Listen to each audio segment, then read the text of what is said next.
हमारे साथ बने रहने के लिए प्लीज प्रज्ञा प्लस क्लासेज को सब्सक्राइब करें। महाराणा प्रताप 1572 से 1597। जन्म। महाराणा प्रताप का जन्म 9 मई 1540 ईस्वी में ज्येष्ठ शुक्ल तृतीया के दिन रविवार को हुआ था। इनका जन्म कुंभलगढ़ दुर्ग राजसमंद के कटारगढ़ में स्थित बादल महल की जूनी कचहरी में हुआ था। महाराणा प्रताप की माता का नाम जेवंता बाई था, जो पाली के अखैराज सोनगरा की पुत्री थी। इनके पिता महाराणा उदय सिंह थे। महाराणा प्रताप का बचपन भीलों के बीच में बीता था। बाल्यावस्था में महाराणा प्रताप को कीका या कोका कहा जाता था, जिसका शाब्दिक अर्थ होता है कुंवर या युवराज, जो छोटे बच्चे का शब्द सूचक है। महाराणा प्रताप का विवाह रामरख पनवार की पुत्री अजबदेव के साथ हुआ। इन्हीं से युवराज अमर सिंह प्रथम का जन्म हुआ। राजमहलों की क्रांति। महाराणा उदय सिंह के देहांत के बाद धीरबाई भटियाणी ने मेवाड़ के कुछ सरदारों को अपने अधीन करके जगमाल का राजतिलक कर दिया। महाराणा उदय सिंह के अंतिम संस्कार के बाद मेवाड़ के कई सरदारों ने महाराणा प्रताप को शासक बनाने की पहल की। कृष्णदास चूड़ावत ने महाराणा प्रताप की कमर पर तलवार बांधकर तथा अखैराज सोनगरा ने अपने अंगूठे के रक्त से महाराणा प्रताप का राजतिलक कर दिया। तत्पश्चात जगमाल नाराज होकर अकबर की सेवा में आगरा चला गया। अकबर ने जगमाल को जहाजपुर की जागीर भी दी थी। कालांतर में दतानी के युद्ध में जगमाल वीर गति को प्राप्त हो जाते हैं। उपर्युक्त संपूर्ण घटना को ही इतिहास में राजमहलों की क्रांति कहा जाता है। प्रथम राज्याभिषेक। महाराणा प्रताप का प्रथम राज्याभिषेक 1 मार्च 1572 को गोगुंदा उदयपुर में हुआ था। द्वितीय राज्याभिषेक। महाराणा प्रताप का द्वितीय तथा विधिवत राज्याभिषेक 1572 में ही कुंभलगढ़ दुर्ग में हुआ था। इस राज्याभिषेक समारोह में मारवाड़ शासक रावचंद्र सिंह भी पधारे थे। महाराणा प्रताप ने अपने राज्य की नई राजधानी कुंभलगढ़ दुर्ग को बनाया। महाराणा प्रताप 32 वर्ष की आयु में शासक बने तथा इन्होंने 25 वर्षों तक शासन किया। महाराणा प्रताप का 57 वर्ष की आयु में 19 जनवरी 1597 को देहांत हो गया था। महाराणा प्रताप के शासक बनने के बाद अकबर ने महाराणा प्रताप को अधीन करने के लिए 4 अलग अलग व्यक्तियों को शिष्टमंडल के रूप में भेजा। 1. जलाल खां कोची। जलाल खां नवंबर 1572 में आया था। 2. मिर्जा राजा मानसिंह। यह जून 1573 में आया। 3. भगवंतदास सितंबर 1573 में आया। 4. टोडरमल दिसंबर 1573 में आया। अबुल फजल के अनुसार मिर्जा राजा मानसिंह तथा महाराणा प्रताप के मध्य गोगुंदा में प्रेम पूर्वक मुलाकात हुई। कर्नल जेम्स टॉड के अनुसार महाराणा प्रताप तथा मानसिंह के मध्य उदयसागर झील के किनारे मुलाकात हुई, जहां महाराणा प्रताप ने मानसिंह के साथ खाना नहीं खाया। नोट: जब उपर्युक्त चारों शिष्टमंडलों का कोई निष्कर्ष नहीं निकला, तब अकबर ने महाराणा प्रताप के विरुद्ध सैन्य अभियान की योजना बनाई। हल्दी घाटी युद्ध। हल्दी घाटी का युद्ध 18 जून 1576 ईस्वी में हुआ था। गोपीनाथ शर्मा के अनुसार हल्दी घाटी का युद्ध 21 जून 1576 ईस्वी को हुआ था। यह युद्ध खमन और राजसमंद में बनास नदी के किनारे हल्दी घाटी के मैदान में लड़ा गया। हल्दी घाटी युद्ध के उपनाम। 1. कर्नल जेम्स टॉड ने हल्दी घाटी युद्ध को मेवाड़ की थर्मोपोली कहा। 2. बदायूंनी ने इसे गोगुंदा का युद्ध कहा। 3. अबुल फजल ने हल्दी घाटी युद्ध को खमनौर युद्ध का युद्ध कहा। 4. आसफ खान ने इस युद्ध को धर्म युद्ध या जिहाद की संज्ञा दी। 5. मेवाड़ी इतिहासकारों ने इसे लोसिंग मोलेला का युद्ध कहा। 6. आशीर्वाद महोदय ने हल्दी घाटी युद्ध को बादशाह बाग का युद्ध कहा।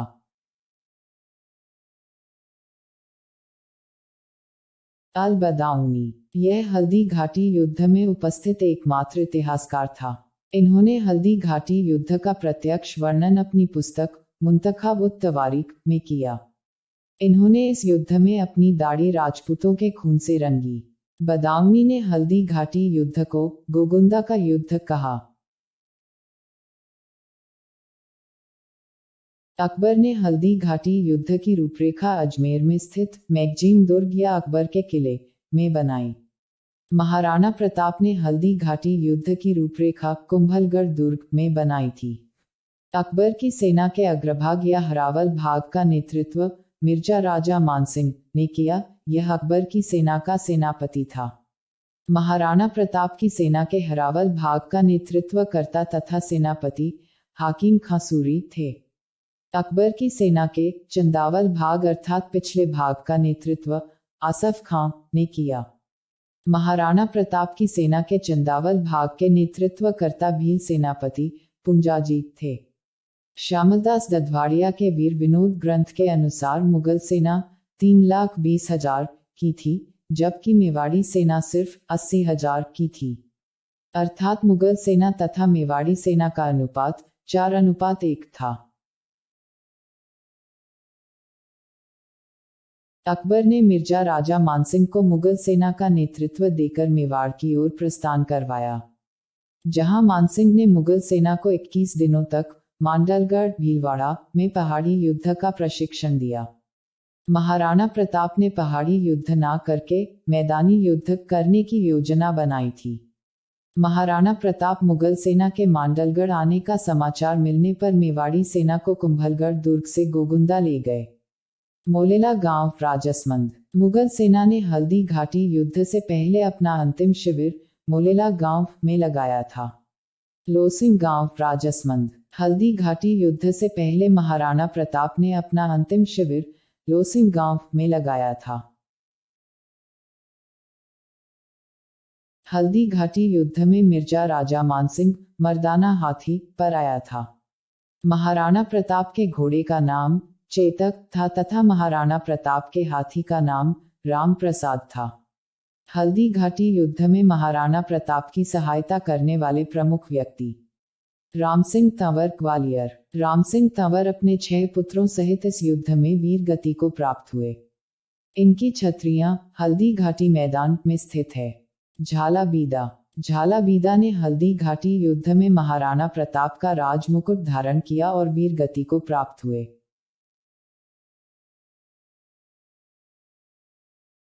हल्दी घाटी युद्ध में अकबर के आने की सूचना मुगल सेना को मेहत्तर खां ने दी थी। मेवाड़ी इतिहासकारों के अनुसार हल्दी घाटी युद्ध में महाराणा प्रताप की विजय हुई थी, जबकि मुगल इतिहासकारों के अनुसार मानसिंह की विजय हुई थी। अर्थात मुगलों को इस युद्ध में अपने लक्ष्य की प्राप्ति नहीं हुई थी, क्योंकि मुगल महाराणा प्रताप को बंदी बनाना चाहते थे। ब्लीचा गांव राजसमंद, हल्दी घाटी युद्ध के बाद ब्लीचा गांव के नाले को पार करते समय चेतक वीर गति को प्राप्त हो जाता है। यहीं पर चेतक की समाधि स्थित है। कोल्यारी गांव उदयपुर, हल्दी घाटी युद्ध के बाद महाराणा प्रताप ने अपना इलाज कोल्यारी गांव में करवाया। यहां से महाराणा प्रताप ने मायरा की गुफा में शरण ली तथा तत्पश्चात कुंभलगढ़ दुर्ग में आ गए। हल्दी घाटी युद्ध के बाद मुगल सेना का गोगुंदा पर अधिकार हो जाता है तथा गोगुंदा से मुगल सेना ने कुंभलगढ़ दुर्ग पर कई बार आक्रमण किए, लेकिन सभी असफल रहे। तत्पश्चात मुगल सेना वापस अजमेर के मैगजीम दुर्ग लौट जाती है।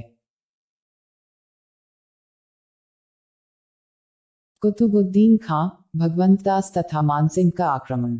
इन्होंने आक्रमण करके गोगुंदा पर अधिकार कर लिया था। कुछ समय के बाद अकबर भी मेवाड़ आए, जो मोही तथा गोगुंदा में ठहरे। अकबर ने उदयपुर पर अधिकार करके फखरुद्दीन तथा जगन्नाथ कछवाह को उदयपुर का प्रबंधक बनाया।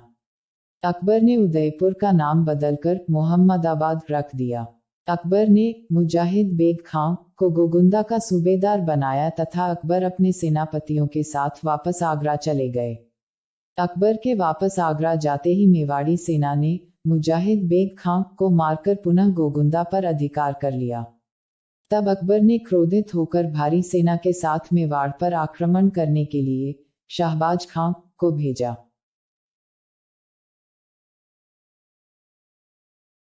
शाहबाज खां का मेवाड़ पर आक्रमण। शाहबाज खां मेवाड़ पर सर्वाधिक आक्रमण करने वाला मुगल सेनापति था। इसने महाराणा प्रताप के विरुद्ध मेवाड़ पर कुल 3 बार आक्रमण किए। शाहबाज खां का प्रथम आक्रमण। शाहबाज खां ने मेवाड़ पर प्रथम आक्रमण 15 अक्टूबर 1577 ईस्वी में किया था। शाहबाज खां ने भारी सेना के साथ कुंभलगढ़ दुर्ग पर आक्रमण किया तथा कुंभलगढ़ दुर्ग जीत लिया। महाराणा प्रताप यहां से पहाड़ों में चले जाते हैं। शाहबाज खां का द्वितीय आक्रमण। द्वितीय आक्रमण दिसंबर 1578 में किया था। इस दौरान शाहबाज खां ने पहाड़ों में महाराणा प्रताप का पीछा किया, लेकिन सफल नहीं हुआ। शाहबाज खां का तृतीय आक्रमण। मेवाड़ पर शाहबाज खां का तृतीय आक्रमण नवंबर 1579 में हुआ था। इस समय शाहबाज खां ने पुनः पहाड़ों में महाराणा प्रताप का पीछा किया, लेकिन इस बार भी शाहबाज खां को सफलता नहीं मिली।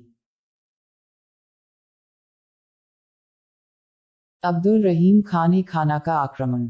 अब्दुल रहीम का मेवाड़ पर आक्रमण 1580 में होता है। इन्होंने उदयपुर के शेरपुर गांव में अपना शिविर लगाया। युवराज अमर सिंह ने अब्दुल रहीम की 50 बेगमों को बंदी बना लिया था, लेकिन महाराणा प्रताप ने इनको सम्मानपूर्वक वापस अब्दुल रहीम के पास भेज दिया। देबारी का युद्ध। देबारी का युद्ध अक्टूबर 1582 में लड़ा गया। इसे देबारी दर्रे का युद्ध भी कहा जाता है। कर्नल जेम्स टॉड ने इस युद्ध को मेवाड़ का मैराथन कहा। यहाँ पर मेवाड़ में मुगलों की अंतिम पुलिस चौकी थी। यहाँ का पुलिस मुखिया सुल्तान सेरिमा खां था। अमरकोश काव्य के अनुसार महाराणा प्रताप के पुत्र अमर सिंह के हाथों सुल्तान सेरिमा खां मारा गया। महाराणा प्रताप ने विजयादशमी के दिन यह विजय प्राप्त की। महाराणा प्रताप की विजयों का क्रम यहीं से प्रारंभ माना जाता है। जगन्नाथ कछवाह का आक्रमण। मेवाड़ पर जगन्नाथ कछवाह का आक्रमण 5 दिसंबर 1584 को होता है। यह अकबर द्वारा महाराणा प्रताप के विरुद्ध भेजा गया सैन्य अभियान था। इसी अभियान के दौरान मांडल भीलवाड़ा में जगन्नाथ कछवाह का देहांत हो जाता है। नोट: जगन्नाथ कछवाह की 32 खंभों की छतरी मांडल भीलवाड़ा में स्थित है। चावंड। महाराणा प्रताप ने अपनी नई राजधानी चावंड को बनाई, जो 1585 से 1615 तक मेवाड़ की राजधानी रही। महाराणा प्रताप ने लूना चावंडिया को मारकर चामुंडी नदी के पूर्वी किनारे चावंड नगर बसाया तथा इसे अपनी राजधानी बनाया। चावंड के महल। चावंड के महल जो महाराणा प्रताप द्वारा निर्मित है, इन्हें महाराणा प्रताप के महल कहा जाता है। महाराणा प्रताप ने अपने अंतिम समय तक चित्तौड़गढ़ दुर्ग तथा मांडलगढ़ दुर्ग को छोड़कर अन्य सभी मेवाड़ी क्षेत्रों पर पुनः अधिकार कर लिया था। 19 जनवरी 1597 ईस्वी को चावंड उदयपुर में महाराणा प्रताप का देहांत हो गया। महाराणा प्रताप की छतरी। महाराणा प्रताप की छतरी चावंड के निकट बांडोली में है, जो वर्तमान में केजड़ बांध में डूब चुकी है। महाराणा प्रताप का देहांत यहीं पर हुआ था। महाराणा प्रताप की छतरी का निर्माण महाराणा अमर सिंह प्रथम के काल में भामाशाह ने करवाया था। इस छतरी का जीर्णोद्धार महाराणा फतेह सिंह द्वारा करवाया गया। चक्रपाणी मिश्र। यह महाराणा प्रताप के दरबारी कवि तथा इतिहासकार थे। चक्रपाणी मिश्र ने 3 ग्रंथों की रचना की: मुहूर्त माला, विश्व वल्लभ, राज्याभिषेक पद्धति। जैन मुनि हेमरत्न सूरी। हेमरत्न सूरी भी महाराणा प्रताप के दरबारी कवि थे। हेमरत्न सूरी द्वारा लिखित ग्रंथ गौरा बादल, पद्मिनी चरित्र चौपाई, सीता चौपाई, महिपान चौपाई, लीलावती हेमरत्न चौपाई, अमर कुमार चौपाई, कवि माला सांदू। यह भी महाराणा प्रताप के दरबारी कवि थे। इन्होंने झूलना नामक ग्रंथ लिखा। भामाशाह। महाराणा प्रताप ने रामोजी की जगह अपना दीवान भामाशाह को बनाया। यह पाली के निवासी थे। भामाशाह ने महाराणा प्रताप को ईडर राज्य के चुलिया गांव में 20,000 स्वर्ण मुद्राएं भेंट की थी। भामाशाह के उपनाम: 1. मेवाड़ का कर्ण, 2. मेवाड़ का रक्षक, 3. मेवाड़ का उद्धारक। नोट: महाराणा हम्मीर सिसोदिया को भी मेवाड़ का उद्धारक कहा जाता है।